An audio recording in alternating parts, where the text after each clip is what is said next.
back to the channel. I'm Chase, and I did it. And I went out and got issue number 2 of Event Leviathan.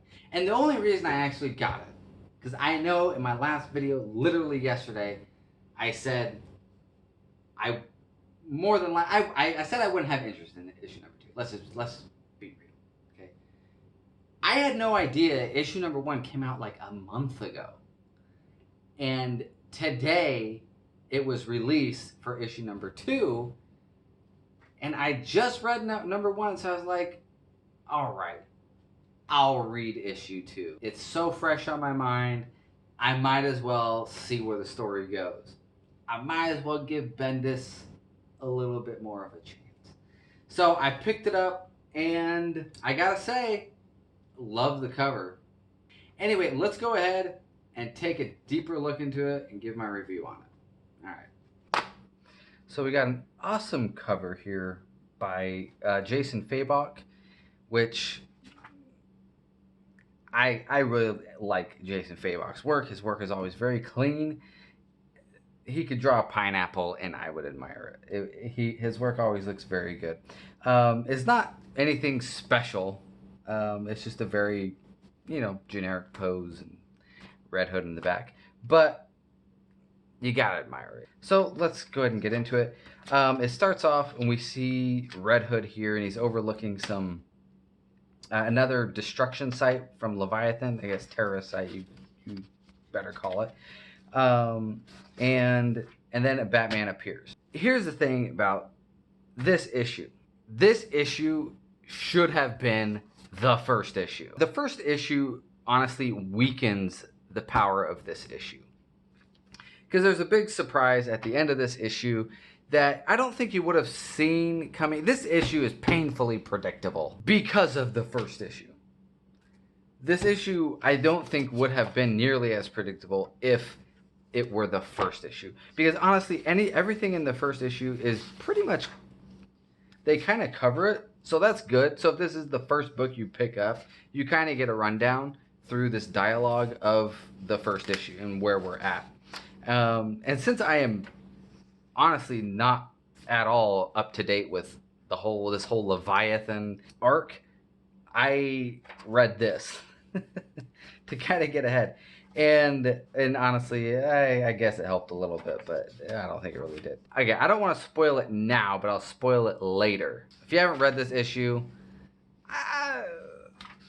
you might want to go pick it up. Anyway, so they're talking, and Batman is talking with Jason Todd here, and they're kind of going over what's going on, what's Leviathan, where you at, all that kind of stuff. And Batman is talking about how he's formed this detective team, but it's more Lois Lane's idea, all that kind of stuff. Batman talks about how Sam Lane is in the hospital. And so we have the question here. Now, I feel stupid because I thought this dude was Rorschach when I picked up the first issue. I was like, oh, that's kind of cool. There's Rorschach in the back. I mean, come on, they look exactly the same. I guess he doesn't have the ink blots over his face, which should have told me something, but whatever. I thought it was a team-up, because they're kind of integrating Watchmen into the DC universe. I thought, this is Watchmen's kind of a detective, or Rorschach is kind of a detective, all that kind of stuff. Anyway, it's totally the question without question. Like that pun. He's here watching over Sam Lane, Lois Lane's father, and then this Leviathan kind of worker, I guess you could say, comes in and to finish the job, I'm assuming to kill Sam Lane. And apparently old man Sam here is packing some heat in his bed. And then he pulls out a gun and he shoots the Leviathan cohort in the head, and then shoots the Question as well in the shoulder. And so I was like, hey, didn't know you could pack some heat in the hospital bed, but hey, Sam Lane can do whatever he wants, I guess. Basically, Batman and Jason, they keep talking, and this drives me crazy, okay? And Batman starts telling the story of him meeting of Plastic Man, who's also on the case, who's going into the morgue to get some more information off that dead dude, off that dead Leviathan that Sam killed, who's in the morgue, and he's coming in to get some information off his body. And that's when this guy, we think is the real Leviathan, shows up. And I really hate every single picture of this guy. He is posing for his driver's license photo. Every single one. There is no other angle of him except his driver's license photo. That is it. Oh, I'm sorry. Okay, we got this nice flat angle here. We got it. We got a nice side profile of this guy right there. Hopefully that's nice and dramatic. I should angle the page so it looks more dramatic. I guess that way would be better. But come on, seriously. You could have taken this image right here when he makes his entrance and put the camera lower and looking up at him so that he just looks like, I mean, this is who we're supposed to be fearing. Like, this is the Overwatch Lord thing, whatever, Leviathan, that we're like, come on. He just it's like he got tired of waiting and he's just like, okay, I'm just gonna come in. I'm just gonna come in and see what's going on. Nice driver license photo, flat angles. He could have, like I said, he could have just taken the camera and just gone down, pointed it up at him so it looks more imposing, and it's like, oh, wow, a reveal. Like, that's a huge reveal. Like, this whole time we've been doing this, that we've been reading, we have not had him interact with anybody yet in this storyline. Okay, so that was it. That should have been a bigger reveal, I feel like. But again, he's just here for his DMV test, I guess. I will say there is a joke here that he kind of plays on Plastic Man that I actually kind of laughed at.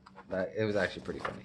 He says he's talking about all these groups that Plastic Man has been in. He's kind of insulting him, like, you know, you've been in all these groups because you suck at everything and you can't hold down a job. So he's like, the All-Star Squadron, the Freedom Fighters, the Secret Six, the Terrifics, the FBI. You have tried everything, Patrick. And so he said, and then Patrick says, Plastic Man says, I also gave up carbs and said no to the Legion of Substitute Heroes. So give me a little credit. I laughed at that. That was funny. I will give it that. By the end here, Batman we come back to Batman with the Red Hood, and Batman apparently has not been alone the whole time, and everybody else comes back. We got Lois and Green Arrow and Damian and then the others. This is why I said issue 1 really weakens this, and this should have been the first issue, is because about right here on page 1, 2, 3, 4, I was like, oh, Batman suspects Red Hood. Batman suspects Jason of being Leviathan. The reason why I suspected that was because, A, I'm pretty sure Batman would have disappeared by that point. You know, Batman doesn't usually waste time chatting and talking. He gets to the point real quick. At least that's what I have always known Batman to do. I don't know, maybe Bendis' Batman is a little bit different. But the more he talks, you're just like, okay, I guess he suspects Jason Todd. And that's exactly what happens. Spoiler alert. So, and boom, they come after him. So it's, like I said, if I hadn't read issue number 1 and I had just read this, that would have been a lot more impactful. I honestly would not have expected that. But because they had taken so much time with issue 1 and Batman meets up with Red Hood, I'm just like, are they gonna do another issue 1 with just him and Jason Todd where they talk the whole time? There's got to be some point to that.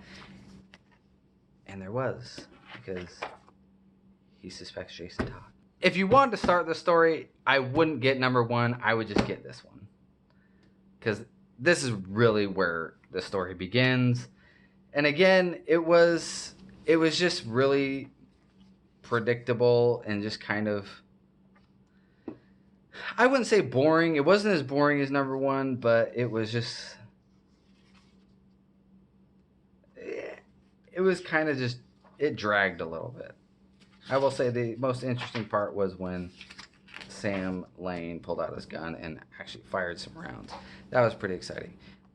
Overall, I would say if you're curious and you have, you know, an extra $1 or $2 to spend, well, not an extra $4 to spend, I'd go ahead and pick it up, see how you like it. You might like it because it's where the story actually picks up. Don't get number 1. Don't get number 1. You can maybe get number 2. Anyway, hope you guys like the review. If you haven't already, go ahead and like this video. And please hit the subscribe button to get more videos like this. And hit that bell for notifications as well. So that way you always know when I post. Thank you guys, and peace out.